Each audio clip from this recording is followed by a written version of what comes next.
forgot what city we're in. Big old flight of stairs to get to this next place, but completely worth it. We are at Little House Big Art. We cannot wait to go inside. We're going to meet with Elizabeth, the founder, the creator.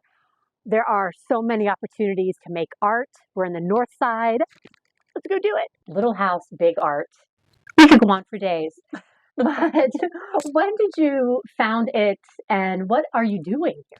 Yeah, so our birthday is actually on Valentine's Day. It'll be 12 years that we've been open.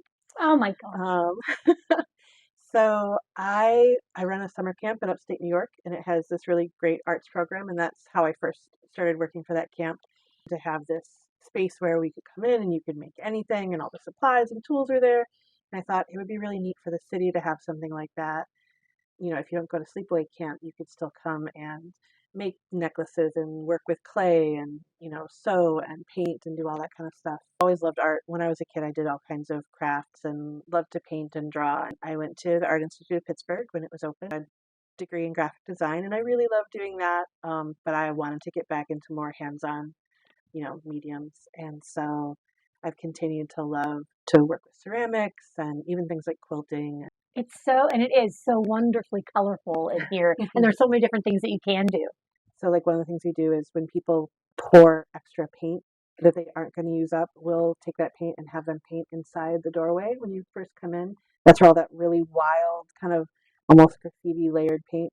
So usually when kids pour paint, they pour more than they're going to use. Instead of washing it down the sink, we'll have them paint on that. And then in the summertime, outside on the garden boxes and things like that. So one, they get the experience of doing something they can't do at home to paint on the walls, and we're not wasting the paint. But the space itself, it's even more about community then, Yeah. because the stuff in it is actually from the community. Yeah, it's all sourced from all these interesting places, and we are really big on community and accessibility for the community. We try to keep the pricing so that it's accessible. What is it? I know you have programs. Kids can come and have their birthday parties here. Tell us more about all that stuff. We host really small parties, only up to 15 people. We do private lessons, one-on-one for pottery on the wheel, so throwing. We teach people how to build terrariums, so all of our plants and things there. And we have open studio every week where folks can just come in and anything that's out, that's available to do. So really, it's all ages. And families often come together, so you have adults can work on one thing and their kids can do something different at the same time, so they can all be creative together.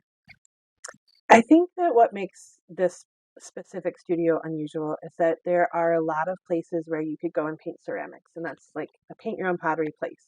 And there are places, really great places in the city where you can do canvas painting, and they'll lead you through a design to paint on canvas.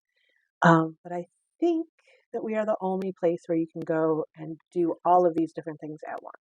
Happy Valentine's Day. Happy birthday. Happy birthday.